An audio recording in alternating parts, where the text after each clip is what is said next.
Shalom a todos, muy bienvenidos al canal de YouTube llamado de Comunidad Fiel. Mi nombre es Edo, estoy en Río Cuarto, Córdoba, Argentina. Estudiamos Torá y venimos a compartir en este Shabbat la porción primera del libro de Deuteronomio. Empezamos un nuevo libro, es el último del canon del Pentateuco, así lo llamamos en las Biblias tradicionales occidentales que manejamos.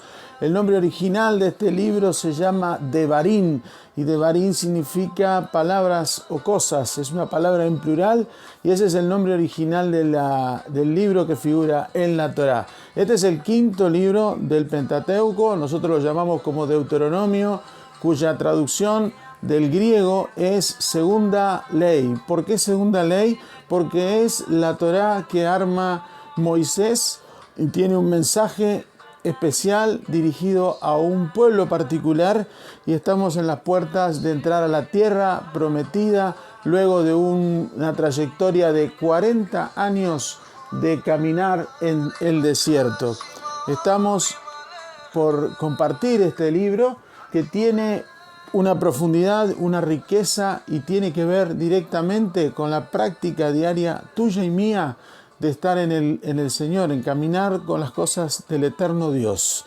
Desde Río Cuarto, Córdoba, Argentina, te saludamos, te damos la bienvenida y te pedimos que si este mensaje es de edificación, trae luz, trae revelación, trae edificación y crecimiento, te suscribas al canal, le pongas tu me gusta y lo compartas, porque quizás lleguemos a tiempo a la salud, a la vida, al corazón, a la dirección de alguna persona que esté en tu entorno, que forme parte de tu círculo de relaciones, y le ayudemos a salir adelante, a encontrar una dirección, una respuesta, un peregrinar, y pueda retornar al Padre, que es el que da la vida. El mensaje es evangelizar y compartir. Esta porción, por ser la primera, tiene mucha riqueza, y vamos a hablar un poco primero del libro de Deuteronomio, en qué es lo que nos vamos a encontrar y qué es la profundidad. Deuteronomio es el libro que no es igual a los demás libros.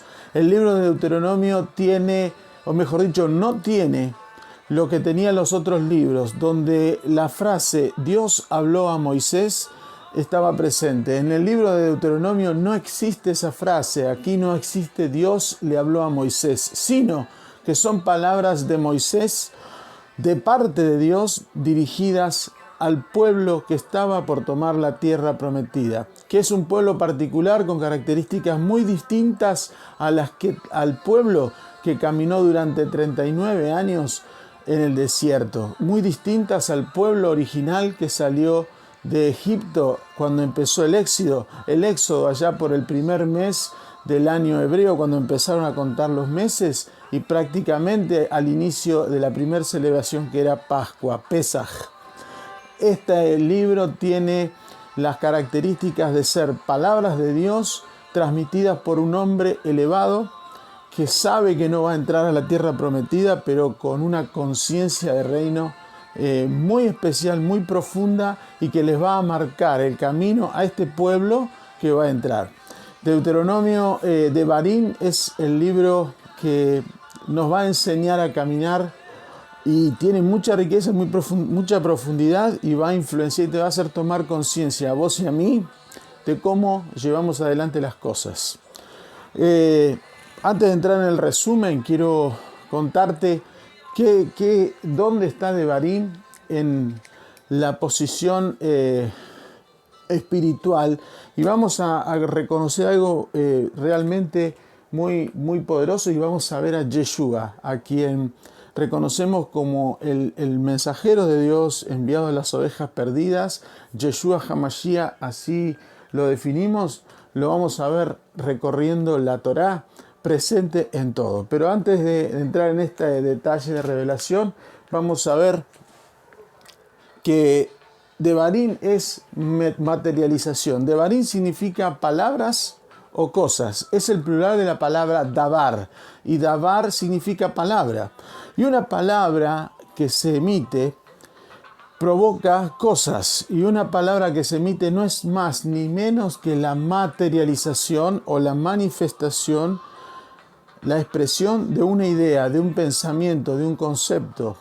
Por lo tanto, lo que vamos a ver aquí es la materialización de los 4 libros anteriores. En Devarim se van a reproducir, se van a manifestar las cosas que espiritualmente se transmitieron en los otros libros. Eso es lo que va a hacer Moisés, hablarle al pueblo en un discurso que va a durar 36 días, desde el primero del mes 11, lo vamos a leer después cuando leamos la Torá.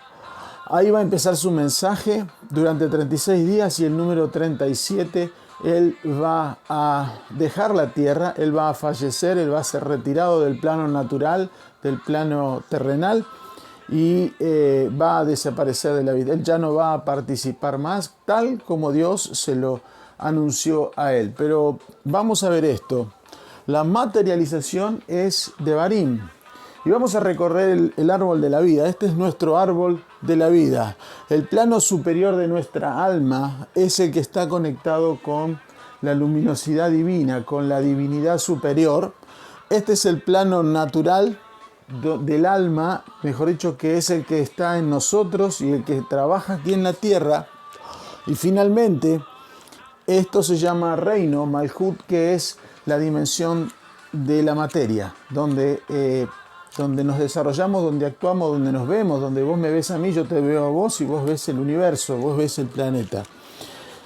El libro de esta dimensión superior, la original, aquí está el libro de Génesis o Bereshit. Este se llama Keter y esto es Génesis. En Keter, que significa corona, que es el principio, ahí está Génesis. Esta dimensión se llama Jokmá y aquí está Éxodo. Jokmá significa sabiduría. Y de este lado de la izquierda está el libro de Levítico, en la dimensión que se llama Biná, que es entendimiento. En este plano, esta es nuestra alma, formada por 7 dimensiones, pero la parte espiritual que no se ve, la parte espiritual que no se ve, es el libro de Números. Números en sí lo que hace es recibir la luz de Génesis, Éxodo y Levítico. Recibe toda esa luz y Números es lo que nosotros compartimos hasta la porción anterior. Y finalmente, Malhut, que es reino, aquí, esto es Deuteronomio, es materialización. ¿Qué recibe Deuteronomio? Toda la luz de los 4 otros libros concentrada y viene a manifestarse aquí. Por eso Devarim o Davar significa palabra, significa cosas y es algo que se materializa de un plano superior, de un plano espiritual. De hecho, conocemos una oración que enseñó Yeshua y dice: hágase tu voluntad como en el cielo, así en la tierra. Lo que está en el espiritual se tiene que manifestar. Nada es terrenal si primero no es espiritual. Mirá lo que dice el libro de Hebreos. En el capítulo 11, lo vamos a leer. El libro de Hebreos dice en el capítulo 11, la fe es la certeza de lo que se espera, la convicción de lo que no se ve. Versículo 1. La fe es la certeza de lo que se espera, la convicción de lo que no se ve. Esto es algo espiritual que se tiene por cierto, pero todavía no se materializa. Pero el versículo 3 dice: por la fe, por esa fuerza, entendemos haber sido constituido el universo por la palabra de Dios. De modo que lo que se ve fue hecho de lo que no se veía. Lo que está diciendo este versículo es que lo que está materializado es producto de lo que había arriba. Lo que estaba arriba, el Eterno lo replicó en la tierra y lo materializó. Esa es la influencia. Lo que pasa aquí arriba se materializa, se canaliza por nuestra alma y se materializa en el plano natural, en la dualidad en la que vivimos. Eso es lo que está diciendo esta expresión. Ahora te quiero mostrar un versículo que vas a comprender que Yeshua está desde el principio y lo vamos a resumir y vamos a ver que está en todos los libros de lo que nosotros manejamos como Antiguo Testamento. Dice el Evangelio de Juan: en el principio era el Verbo, y el Verbo era con Dios, y el Verbo era Dios. Ese versículo 1 es esto: Génesis, Éxodo y Levítico. En el principio era el Verbo, y el Verbo estaba con Dios, y el Verbo era Dios. Y el versículo 4 dice: en él estaba la vida, en ese Verbo, y la vida era la luz de los hombres. Este versículo 4 corresponde al libro de Números. En él estaba la vida, y la vida era la luz de los hombres. ¿Dónde da la luz? En el alma.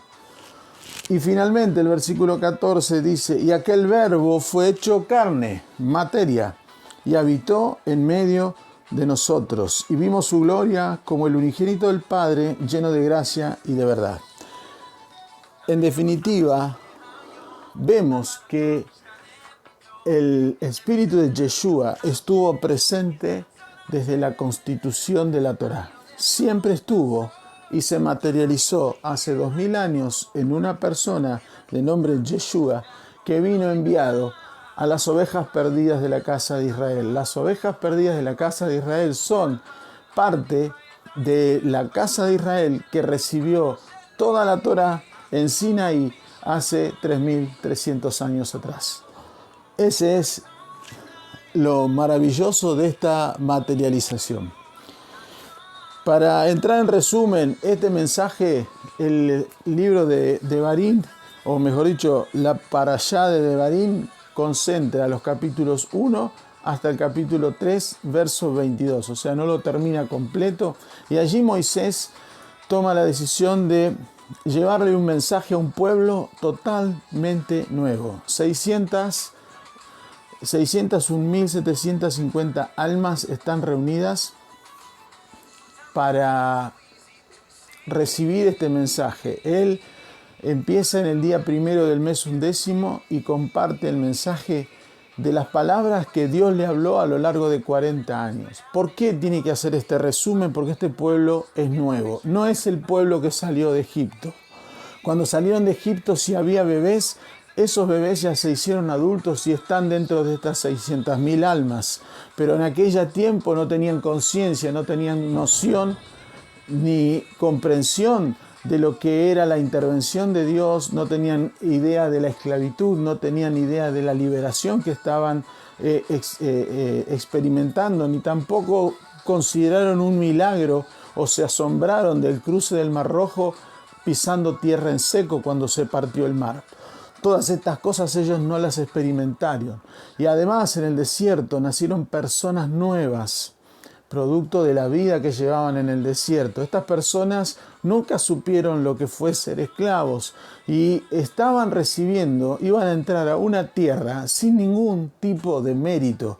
Iban a recibir una herencia y no tenían experiencia, no tenían más que el consejo de solo 2 personas, de esas 603.550 almas que salieron, varones, que salieron de Egipto, solo 2, Caleb y Josué, eran los referentes convencidos de que iban a conquistar la tierra prometida y eran los únicos que podían infundir fe al pueblo. Eran los únicos referentes y ahora Moisés tomaba la iniciativa de llevar el mensaje de Dios, la Torá, los 4 libros anteriores, y los iba a escribir, le iba a empezar a escribir y le iba a llevar 36 días escribir estas palabras en la Torá. Así dice el capítulo 3 de Devarim. Aquí este mensaje es para ellos. Durante el raconto él cuenta cómo se armó de un Sanedrín, cómo Dios les entregó la Torá, cómo les prometió la tierra que venía de un pacto a sus patriarcas. Él les habló de cómo se rebelaron ante ante la conquista de la tierra, cuando consideraron no estar aptos para luchar para la conquista porque había gigantes, hicieron un mal informe, se quejaron, hablaron él cuenta cómo experimentaron el maná, cómo llevaron adelante esta vida y cuántas vueltas dieron para poder llegar a la tierra de Moab, donde se estaba desarrollando este mensaje, cómo pudieron pasar cerca del monte Seir y cómo conquistaron a los reyes de Basán y al rey de Hesbón, el reinado ese, y lo tomaron como botín, y cómo les fue privado no tomar ni a los amonitas ni los moabitas. Esto es más o menos el resumen. Hablaron también, Moisés les cuenta cómo fue nombrado Yahoshua o Josué como su sucesor para ingresar a la tierra prometida y conducir a este pueblo. En definitiva, Moisés le estaba transmitiendo que Dios estaba necesitado de entregar, de cumplir ese pacto, y ellos eran los herederos, los beneficiarios de este pacto. La Torá dice así en el versículo 1 del capítulo 1 de Devarim o Deuteronomio: estas son las palabras que transmitió Moisés a todo Israel en la margen oriental de Jardén, en el desierto, en el Arabá, en la depresión frente al Suf, al Mar Rojo, entre Param y Tofel, Labán, Hatzerot y Dishahab.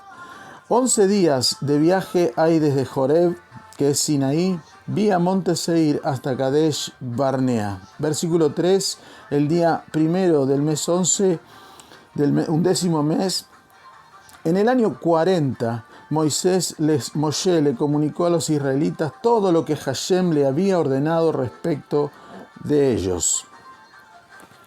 Aquí tenemos la fecha en que se está comunicando el día primero del mes 11 y las palabras que le transmitió, y nombra una serie de lugares por los cuales hace una referencia, y que ya vamos a ver de qué se tratan estos 7 lugares que son nombrados aquí en la Torá. Así inicia, y aquí está concentrado prácticamente el mensaje, la energía, la fuerza de esta porción, y vamos a estudiar, vamos a tratar de ser lo más directos y objetivos posibles. Como vimos, palabras o cosas, lo que nosotros manejamos como palabras o cosas, es nada más ni nada menos que el resultado o la manifestación de pensamientos, ideas y creencias. Y esto es lo que es Devarim, es la manifestación de lo que vos y yo tenemos en el corazón, y tenemos que tener cuidado con ello. Ahora, aquí puse un título: si fue culpa de papá. ¿Por qué pongo si fue culpa de papá? Porque esta gente es nueva, y las palabras que está usando Moisés son palabras de reproche, son una advertencia, son un reclamo. Se las hacen a ellos, y habla en primera persona, diciendo que ellos pasaron por estos lugares. Pero este pueblo no pasó por esos lugares. Estos pueblos no eran responsabilidad de ellos pasar. Había adultos, y esos adultos murieron todos en el desierto. Entonces, el mensaje estaba dirigido a este pueblo para que ellos aceptaran ese reproche y tuvieran méritos para entrar a la tierra prometida. Pero el mensaje era, la idea era eliminar con este reproche el ojo por ojo. ¿Por qué? Porque ese espíritu de rebeldía que surgió por palabras se transmite. Y si eso no se corta, generacionalmente se traslada, se transmite. Lo que estaba haciendo Moisés era traer una liberación espiritual, cancelar una maldición generacional que tenía que ver con la lashon hara, con la lengua mala, con el hablar mal. ¿Por qué? Porque había 7 lugares, 7 rebeliones donde el pueblo se manifestó con palabras en contra de Moisés, en contra de Aarón y principalmente en contra del Eterno. Las ciudades o los lugares que están referidos aquí en el versículo 1 dice, voy a leer de nuevo, estas son las palabras que transmitió Moshe a todo Israel en la margen oriental del Jardén. Ahí estaba parado. En el desierto, primer lugar, en la depresión del Mar Muerto frente al Suf, en Param, entre Param y Tofel, Labán, Hatzerón y Dishahab. Todos estos puntos de referencia, todas estas paradas, refieren a un lugar, un momento donde aquellos rebeldes con su boca se quejaron, murmuraron, hablaron mal de Dios y terminaron empujando a un pueblo, a toda una nación, a desfallecer y abandonar la idea de poder conquistar la tierra prometida. En definitiva, profanaron la promesa de Dios. No creyeron que aquel Dios que los sacó de Egipto era capaz de poder meterlos en la tierra que les había prometido a los patriarcas, a Abraham, Isaac y Jacob. Estos lugares, por ejemplo, Tofel y Labán, no figuran geográficamente, no existen. Hazerot y Dishahab tampoco existen geográficamente. Son puntos de referencia que usa Moisés con sutileza para no ser directo y hacer que el pueblo, un pueblo elevado en conciencia, por cierto, pero nuevo, comprenda que tiene que aceptar ese reproche como propio para no cometer o no llevar encima esa maldición generacional de la lengua mala. Por eso las palabras son la representación de las cosas que hay en el corazón. Yeshua lo reconoció en su sermón, en el Sermón del Monte, en el capítulo 7 de Mateo, diciendo, al árbol se lo conoce por sus frutos, porque el hombre bueno del buen tesoro del corazón saca lo bueno, y el hombre malo del mal tesoro de su corazón saca lo malo, porque de la abundancia del corazón habla la boca. Estos varones, en todos estos puntos mencionados, hablaron mal, declararon cosas que no eran o no estaban alineadas con la voluntad y las promesas del Eterno.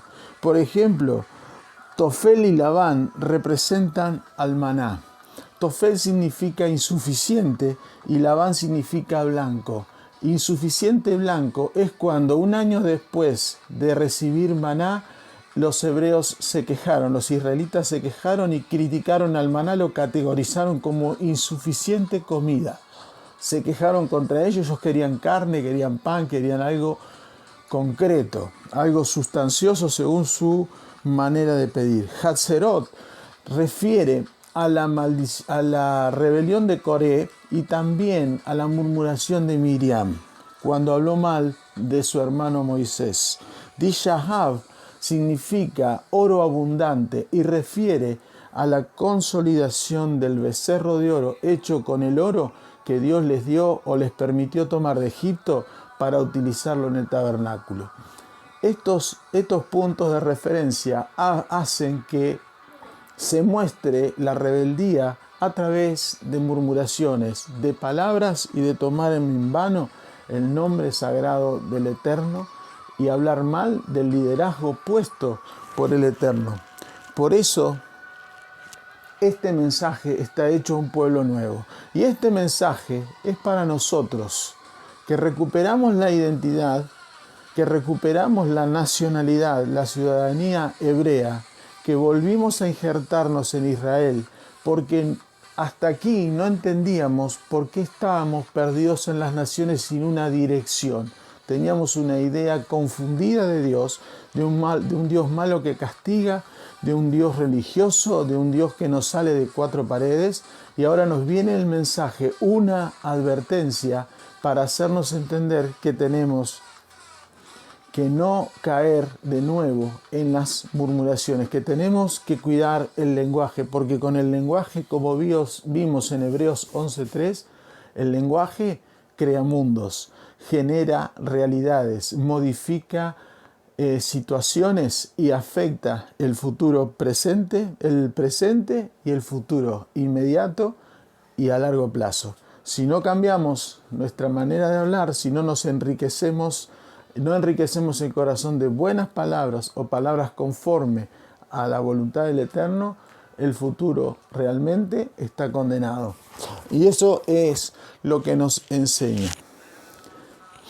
La Torá muestra en el raconto que hace Moisés, les muestra qué cosas le dio el Eterno y qué lugares, a qué pueblos debían conquistar y por qué los tenían que conquistar y a qué pueblos no los tenían que tocar porque no pertenecían a la voluntad de Dios que ellos poseyeran. La tierra prometida tenía exactamente límites, estaba bien delimitada y bien demarcada. Vamos a mirar aquí que lo que sí le dio en el raconto que encontramos en el capítulo 1 y sucesivos es un grupo, un Sanedrín. Lo que nosotros conocemos en el Nuevo Testamento como Sanedrín son los jueces que en el capítulo 18 del Éxodo se constituyen para atender los asuntos del pueblo, y los asuntos que no podía manejar ese grupo de Sanedrín de 70 hombres iba a pasar a supervisión de Moisés. Les da jueces y posterior a los jueces, después que arma el equipo de jueces, les da el elemento con el cual iban a aplicar justicia. Les entrega la Torá. Ahora tenían jueces, ahora había una Torá para saber cómo juzgar, pero lo que faltaba era el territorio. Les da una tierra de la que fluye leche y miel. Una tierra que Dios le habló a Moisés en el capítulo 3 de Éxodo, y una tierra que le fue prometida a los patriarcas, a Abraham, Isaac y Jacob. Con todo esto, el pueblo tenía dónde vivir, cómo vivir la Torá, cómo aplicarla, y cuando hubiera dificultades, un grupo de jueces que iban a ayudar a resolver las cuestiones mediante la aplicación de la Torá. Lo que no les dio, y está explicado, son los territorios de Moab, de Amón y del monte Seir donde estaba Edom. Estos pueblos, Moab y Amón, son los descendientes de Lot, el sobrino de Abraham. Y Dios a él le asignó un territorio a ellos, y de ellos iba a ser. Ellos iban a ser simplemente un lugar en la travesía, una experiencia en la travesía por el desierto. Y esto representa, y Edom es el hermano de Israel. Edom es Esaú. Esaú es hermano de Jacob. Jacob se le cambió el nombre a Israel. Edom representa el opuesto de Israel. Bueno, con ellos no había que meterse. Con estos tres. ¿Esto qué representa? Que hay cosas que en el camino de nuestro andar, de nuestro peregrinar aquí, no tenemos que buscarlas. No forman parte de la voluntad del Eterno para que nosotros las conquistemos. Abraham, por escuchar la voz de Sara, salió a conquistar, a buscar un hijo que no le fue prometido de esa manera. Dios le dijo que iba a tener un hijo y que de ese hijo iban a nacer naciones. Iba a armar en él iban a ser benditas todas las naciones. Pero él decidió conquistar por otro lado y tratar de provocar ese hijo, que fue Ismael, el padre de los árabes. Pero esa no era la bendición, que Dios le había prometido a Abraham. Y esto es igual. Nosotros hoy no podemos salir a conquistar cosas que no nos corresponden. No tenemos que perder ni tiempo ni energía. Simplemente tenemos que estar conectados al Eterno para saber qué cosas sirven para están en el recorrido de nuestra vida, son de bendición a nuestra vida, pero no forman parte de las conquistas de las promesas que tenemos. Y finalmente, Dios añadió a los pueblos de Hesbón y de Basán. Los reyes de esos lugares no dieron paso al pueblo en su camino a Canaán. Por el contrario, se opusieron, los enfrentaron y fueron a la guerra. Y Dios se los entregó en la mano. Esto significan las conquistas que no están en los planes de tu misión, de tu propósito, del mío, pero por oponerse y por servir de obstáculo, de complicarnos el caminar, Dios hace que eso se vuelva en bendición y nosotros nos quedemos con el botín, porque dice que de ellos se quedaron con los animales, con todo el botín que había en las ciudades. Mataron a todos, no quedó ni hombre, ni mujer, ni niño. Pero las riquezas, el botín del pueblo, de esos pueblos que conquistaron, pasaron a poder del pueblo israelita. En definitiva, hay cosas que la Torá ya nos dio, Dios ya nos prometió y ya forman parte de las seguridades que tenemos que tener. El versículo 4 del capítulo 1 de Efesios dice: bendito sea el Padre de nuestro Señor Yeshua, que nos ha bendecido con toda bendición en lugares celestiales. Ya estamos bendecidos. No tenemos que esperar que nadie nos bendiga. No tenemos que esperar que nadie venga a decirnos: esta palabra es para vos. Ya estamos bendecidos. Ya tenemos la seguridad.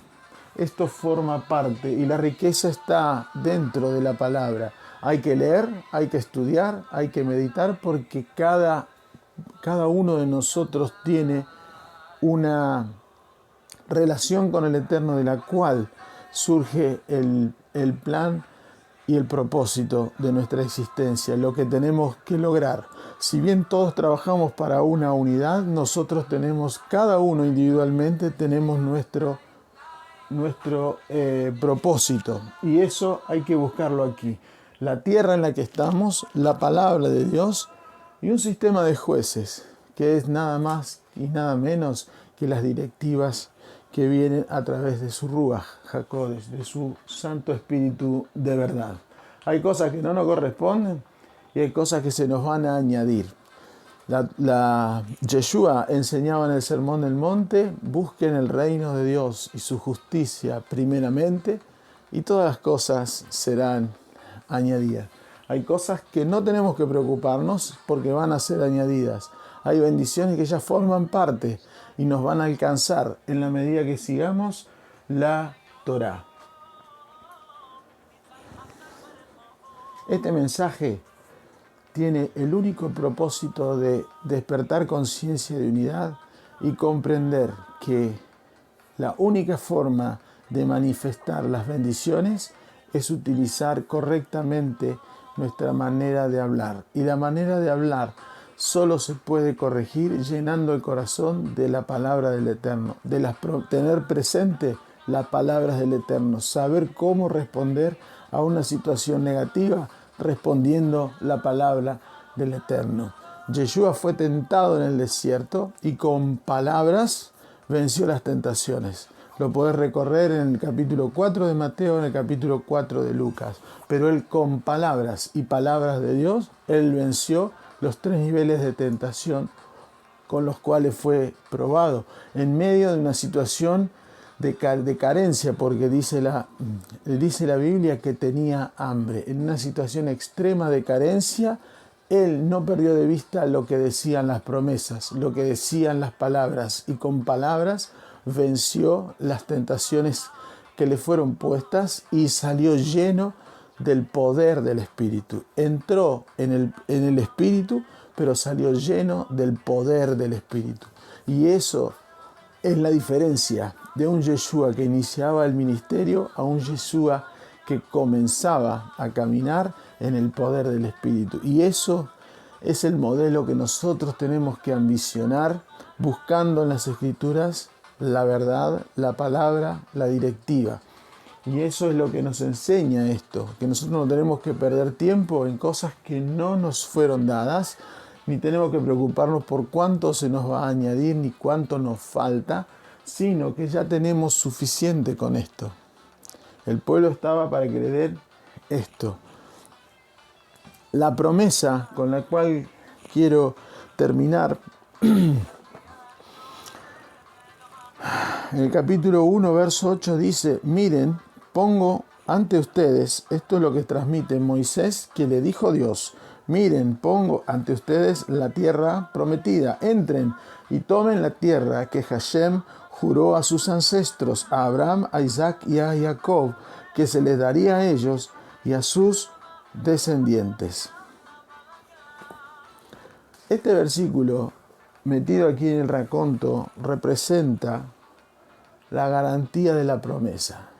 Por la fe de Abraham, y quiero que te ubiques, Abraham estaba en una tierra donde era todo idolatría, en Ur, entre los caldeos que adoraban al sol, que tenían un montón de imágenes. Abraham era descendiente de Taré, quien era un fabricante de ídolos, de estatuillas, y servía a Nimrod, aquel que fabricó la torre de Babel y fundó Babilonia.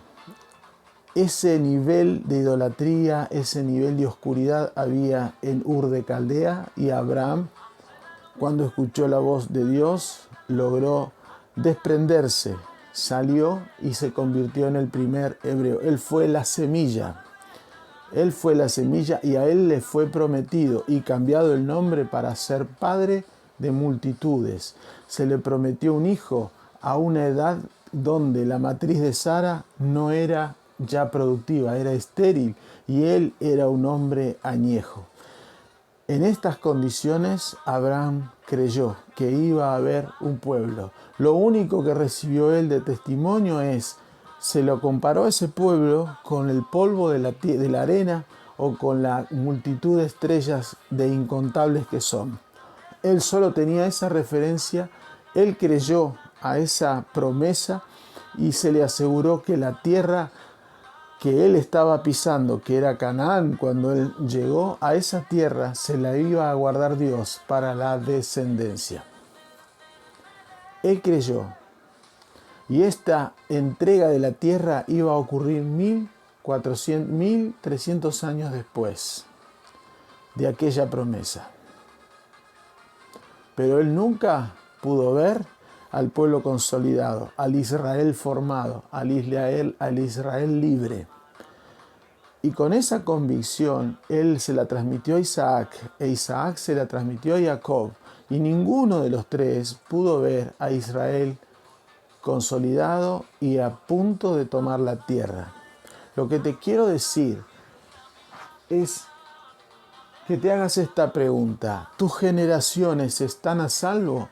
¿Tus generaciones van a tener una promesa en la que creer y verla materializada? Hoy vos podés ser el Génesis.